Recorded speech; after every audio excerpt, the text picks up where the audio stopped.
수익형 부동산 투자 시 수익률 중요하지만 수익률보다 더 중요한 것이 있습니다. 여러분 이거 알지 못하면 폭망합니다. 안녕하세요. 반갑습니다. 월세부자 만들기 다담TV 이영근입니다. 이제는 완연한 봄이죠. 그러나 우리 경기는 매우 힘든 시간들입니다. 하루하루가 힘들고 많은 사람들이 힘든 시간을 보내고 있는 것 같습니다. 뭐 하나 잘 되는 것이 없는 것 같아요. 그러나 위기 속에 기회가 있다고 합니다. 여러분 힘내시고 위기를 기회 삼아 실패 없는 월세 부자 되시길 바랍니다. 오늘은 수익형 부동산 투자에서 꼭 알아야 할 중요한 팁을 공유해 보려 합니다. 많은 분들이 수익형 부동산을 취득할 때 높은 임대 수익에만 집중을 하는 것 같아요. 수익률이 높다고 좋은 투자일 거라 생각하기 때문이죠. 하지만 그 부동산을 다시 팔아야 한다면 여러분 어떨까요? 높은 수익률에만 믿고 투자를 했는데 해가 가고 시간이 지나서 수익률이 점점 떨어지고 재매매하려 해도 매매도 잘 되지 않고 해당 부동산의 시장 가치가 하락한다면 여러분의 투자는 어떻게 될까요? 여러분 투자의 시작은 매물 취득, 좋은 매물 취득에 있다고 할 수 있습니다. 그러나 투자의 끝은 재매매에서 완성이 됩니다. 매물 취득할 때 높은 수익률 중요하죠. 그러나 더욱 중요한 것은 재매매에 있습니다. 이번 영상은 수익률보다 재매매의 중요성을 함께 이야기를 해보겠습니다. 투자의 과정은 매물 취득, 운영 단계, 재매매로 크게 3단계로 나누어서 생각해 볼 수가 있습니다. 먼저 매물 취득 단계에서는 매물의 가격이라든가 시장 분석, 입지 분석, 건물에 물리적 하자가 있는가 없는가, 법적 하자의 유무, 수익률 분석을 하게 되는 과정입니다. 제대로 된 분석과 투자 전략이 없다면 변하고 있는 임대차 시장의 정확한 정보와 변화에 민감하지 못하다면 위험한 건물 선택이 될 수도 있습니다. 두 번째는 운영 단계입니다. 건물을 취득한 후부터는 여러분도 매도자가 되는 것이고 건물주로서 건물 운영을 하게 됩니다. 보유기간 운영을 통해 임대 수익을 얻고 일정한 수익률 유지를 위해서 건물 관리와 공실 관리를 통해서 수익률을 극대화하는 과정입니다. 네, 마지막으로 재매매 단계입니다. 재매매 시점은 보통 8년에서 10년 차 사이에서 많이들 생각을 합니다. 재매매를 생각하는 이유는 여러 가지가 있을 수 있겠죠. 시장 변화, 금리 변화로 수익률이 떨어지는 경우, 전세 수요 감소로 전세금 반환의 부담을 느끼면서 재매매를 생각하시는 분들이 최근 많고요. 운영의 부담, 임대 관리와 유지 보수에 대한 운영 부담으로 재매매를 생각할 수 있습니다.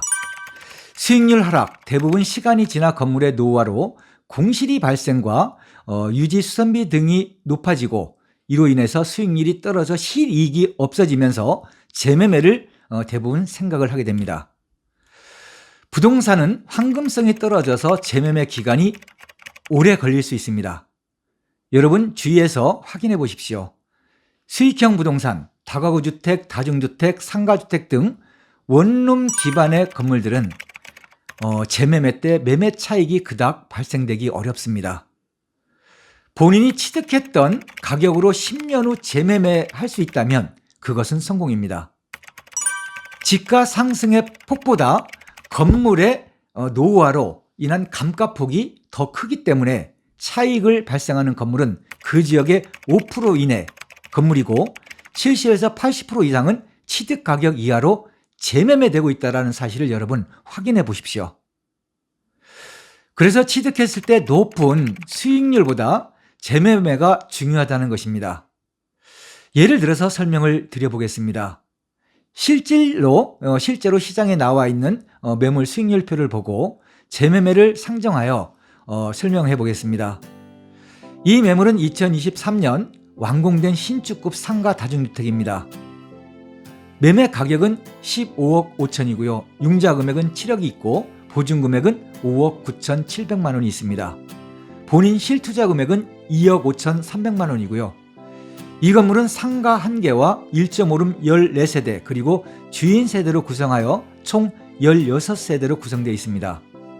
총 월세 수익은 640만 원이 나오고요. 월 이자 350만 원을 공제하면 순수익은 290만 원이 매월 나오고 본인 투자금 대비 수익률은 13.7%가 됩니다.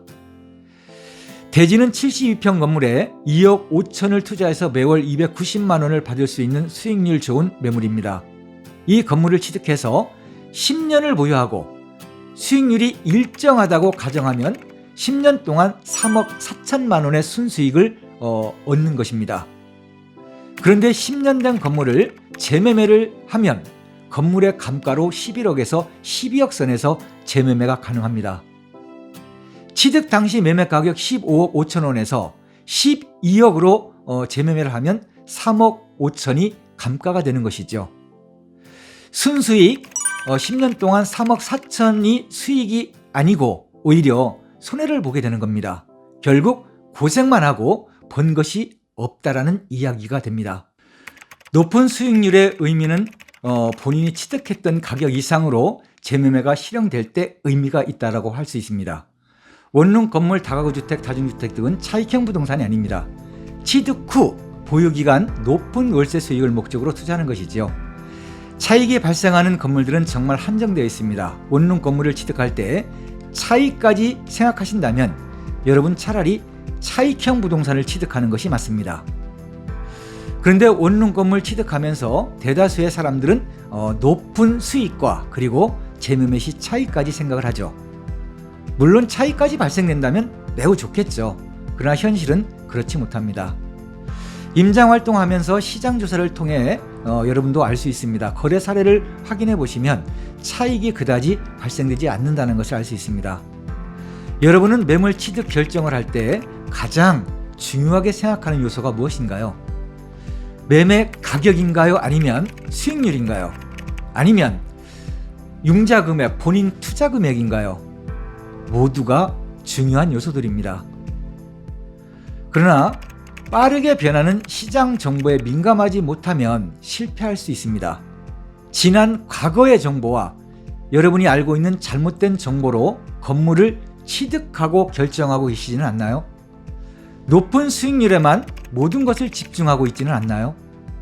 수익형 부동산, 다가구 주택, 다중주택, 상가주택 등 투자에 실패하는 사람들을 보면 건물 취득에 모든 것을 집중하고 수익률에 집중하고 재매매 단계를 생각하지 않는다는 것입니다.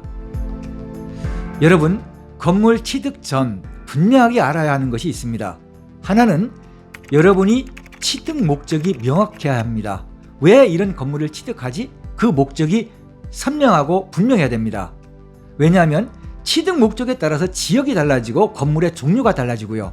매매 가격이 달라지고 본인 투자금이 달라지게 되고요. 건물의 규모와 세대 구성이 달라지기 때문입니다. 또 하나는 취득만큼이나 재매매 가능성을 깊이 있게 고민하고 민감하게 살펴봐야 한다는 겁니다. 재매매가 되지 않는다면 위에서 살펴본 것처럼 높은 수익률은 그닥 의미가 없게 됩니다. 높은 수익률보다 더 중요한 것이 재매매라 생각합니다. 매물 취득 때 반드시 재매매를 생각하고 여러분 다음 사항들을 확인해 보십시오. 첫 번째로 좋은 입지의 건물을 취득해야 합니다. 가격이 조금 높더라도 수익률이 조금 낮아도 위치 입지가 좋아야 공실 발생이 적고 수익률이 일정하게 유지되어 재매매 가능성이 커지게 됩니다. 두 번째는 일조권을 받지 않는 북향의 건물을 취득하십시오. 일조권을 받지 않으면 그 건물의 수익률이 높게 나오고 향후 재매매 시 재건축을 생각하고 취득하려는 사람들에게 좋은 땅이 될 수 있습니다. 세 번째로는 최소한 8m 도로 이상 연접된 건물을 취득하는 것이 재매매 가능성이 높아집니다. 네 번째로는 상급지 건물을 취득하십시오. 여러분, 이미 원룸 건물은 포화 상태입니다. 4년 전부터 많은 원룸 건물들이 신축되어 확산이 되었죠. 10년 후 인구 감소로 공실이 발생되면 확장되었던 역순으로 공실이 발생될 위험성이 커집니다. 역세권 상업지역 인근 상급지에 있는 건물을 취득해야 재매매 가능성이 커집니다. 다섯 번째로 재매매 가격이 큰 건물은 피하십시오. 집가 상승폭보다 건물 감가가 크게 나타납니다. 따라서 매매 가격이 큰 건물을 피하라고 말씀드리고 싶습니다. 자기 자본 투자 수익률이 10%라면 취득하는 건물의 가격이 10억, 15억, 20억 어느 건물을 취득해도 10%의 수익률을 수익률은 나오는 것이고요. 10억짜리 취득해서 10% 수익률을 얻는 것이 위험성이 적게 되고 매매 가격이 적은 것이 재매매 가능성이 높게 나타납니다. 여섯 번째로 학교 인근과 공단 인근 건물은 피하십시오. 공단 인근 임대사업은 코로나 때 이미 우리는 학습을 했고요. 학교 인근은 학생 수 감소로 2025년 공실이 최고로 발생되었습니다. 나의 소중한 건물이 주위 환경, 금리 변화, 인구 감소, 부동산 정책 등 변화에 좌지우지 돼서는 안 되는 것입니다. 일곱 번째로 싼 매물보다는 좋은 매물을 취득해야 재매매로 이어질 가능성이 있습니다. 수익형 부동산 투자는 높은 수익률을 목적으로 투자하게 됩니다. 여러분이 목표로 하는 높은 수익률을 획득하기 위해서는, 성공 투자가 되기 위해서는 높은 수익률만 보지 마시고 재매매가 될 수 있는 여러 요건이 갖추어진 건물을 취득하시기를 진심으로 바라겠습니다.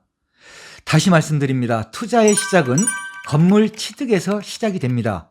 그러나 투자의 완성은 재매매에서 끝이 나게 되어 있습니다.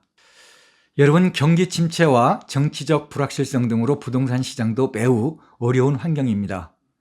이런 어려운 환경 속에서도 또 다른 기회가 공존합니다. 이런 기회를 잘 살려서 실패 없는 월세 부자가 되시기를 기원합니다. 원룸 건물 취득 때 수익률에만 집중하지 마시고요. 일정하게 수익률이 유지될 수 있는 경쟁력 있는 매물 취득과 함께 재매매 가능한지를 가늠해보고 투자 결정이 다시 되기를 바랍니다. 다시 한번 말씀드립니다. 투자의 완성은 건물 취득이 아니고 재매매에서 완성된다는 사실입니다. 여러분, 오늘의 영상은 여기까지입니다. 끝까지 시청해 주셔서 감사드립니다. 구독과 좋아요 부탁드리면서 다음 영상에서 더 좋은 내용으로 인사드리겠습니다. 다담TV 이영근이었습니다. 감사합니다.